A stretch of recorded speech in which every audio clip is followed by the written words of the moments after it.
La place de la Bastille que nous découvrons sur ces images a gardé peu de traces de la légendaire prison qui occupait encore l'espace en 1789 avant sa destruction par les révolutionnaires le 14 juillet pour solder la royauté. Cette prison, qui faisait partie du dispositif défensif des remparts de Philippe Auguste depuis 1370, avait entre autres fonction de protéger la porte Saint-Antoine.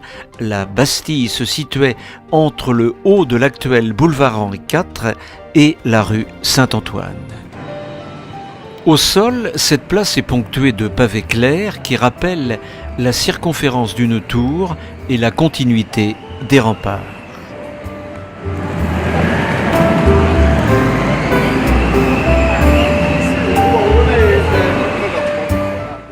Malheureusement, la circulation automobile a pris le dessus sur la mémoire historique des lieux, rendant quasi impossible la localisation du paysage urbain de l'époque et particulièrement l'emplacement de la Bastille.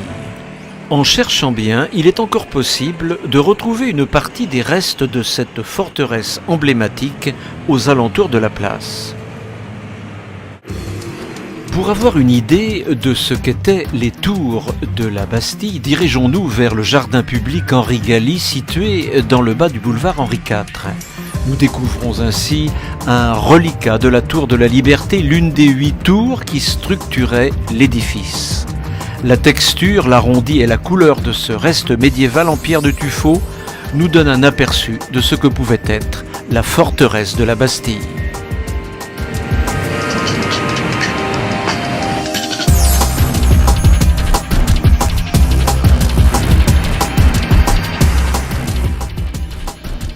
Il est encore possible, malgré les siècles passés, de découvrir les fondations de ce monument, symbole de la liberté et de la démocratie.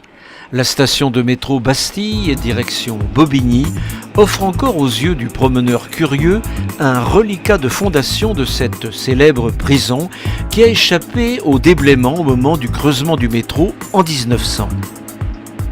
Incroyable d'imaginer pour ces pauvres embastillés, sur soupçon ou dénonciation arbitraire, qu'un mode de transport ferroviaire aurait un jour fait percer le tunnel de la liberté dans leur sinistre prison.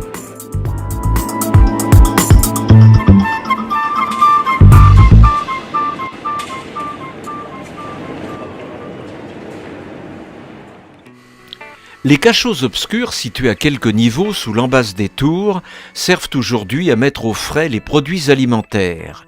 Le café français repose sur les restes de la tour de la Basinière. Dans ce lieu chargé d'histoire, les produits ici stockés auraient fait le bonheur de ces pauvres prisonniers.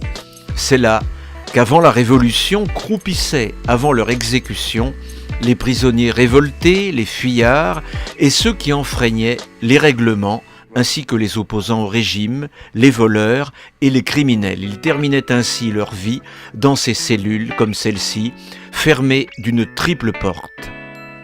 La fenêtre laissait paraître la lumière extérieure à travers 3 grilles dont on aperçoit encore un reliquat. La cheminée était obstruée de multiples barres et grilles pour éviter l'évasion et la communication entre les détenus.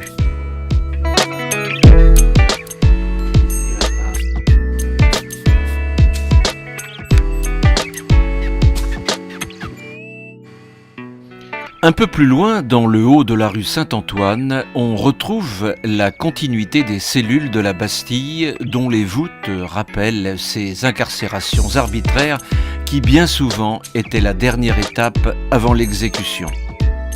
Rappelons que les prisonniers de la Bastille étaient encadrés par des porte-clés qui assuraient l'ouverture et la fermeture des cellules. La surveillance, quant à elle, était effectuée par des militaires invalides reclassés dans cette fonction.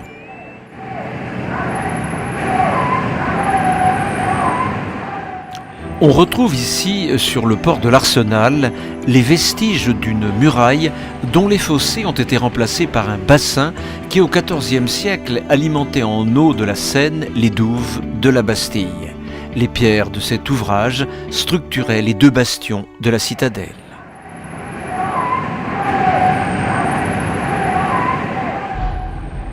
Si les vestiges de la Bastille donnent partiellement un aperçu de ce qu'était cette forteresse, on situe assez mal la manière dont elle se positionnait dans le paysage urbain. La société Dassault Production a modélisé en 3D cet ensemble défensif à partir de plans, de croquis et d'archives d'époque. La Bastille se composait de 8 tours hautes de 24 mètres, dont les murailles avaient 3 mètres d'épaisseur. Cette forteresse s'appuyait sur les murs d'enceinte de Philippe Auguste qui entouraient le Paris médiéval. Les détenus de la Bastille entraient dans cette prison accueillis par une sonnerie de cloche qui commandait aux gardes de se couvrir le visage pour ne pas voir l'arrivée du nouveau pensionnaire. Cette culture du secret existait également au moment de l'enterrement des prisonniers de nuit sous des noms d'emprunt.